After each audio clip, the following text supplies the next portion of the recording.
Pero mga kalods, wala man siya daot, pero inaani rin siya gakuan itom-itom siya mga ka-idol. Pero murag dili man siya daot ra kay giputos man ni siya mga lods. No, alam ni kayo ni. Hinog na ni siya mga ka-idol dako ni mga ka-idol. Dito natin ilagay, akyatin natin mga ka-idol.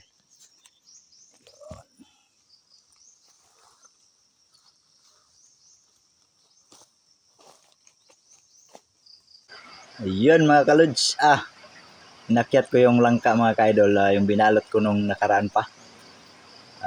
Matagal na yan, pang New Year sana yan mga ka-idol, pero ang tagal na hinog kaya ngayon ko tiningnan anong pitsa na ngayon, 29, January 29. Ayun, tagal na mga ka-idol. Ayun, hinog naman na siya dyan mga kalods, nahinog na siya. At tsamba yung pagkakuha ko, nahinog siya. Ayun. Ang bigat mga ka-idol nung pinutol ko. Nung pinutol ko yan, malapit malaglag. Biglang baba kasi. Yun ayun. Malapit maputol. Malapit malaglag. Ayun. Mga ka-idol. Ayun, hindi ko na nga naibalik yung itak sa lagayan kasi ang bigat. Tapos ayan, nilaglag ko na lang kasi nahirapan akong bumaba. Yun. Ayun mga kalods. Bumaba na ako Kung ibundak mga lods, simuga taas na ng tutong sundang.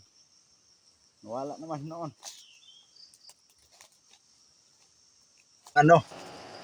Yung itak mga kalods, naghanap ako kung saan nalaglag. Hindi ko makita. Nawala man.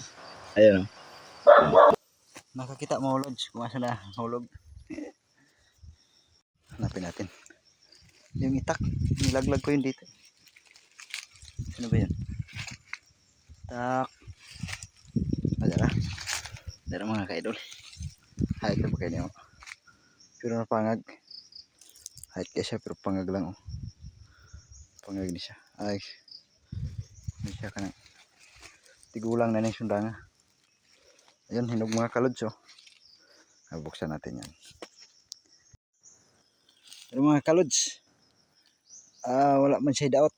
Pero inaani rin siya gakuan itom-itom siya mga ka-idol. Pero murag dili man siya daot ra kay giputos man ni siya mga lods. No, alam ni kayo ni. Hinog na ni siya mga ka-idol Dako ni mga ka-idol. Dako kay gisuman. Pero dako gini siya mga ka-lods Dako ni siya mga lods. Dito na sa bahay natin to bubuksan niya. Yan, mabigat, ang bigat mga lods. Kasi bilog na bilog mga ka-idol Bilog. Mamaya, balikan natin yan mamaya mga kalods. Akyat muna tayo dun sa taas. Munguha tayo ng kawayan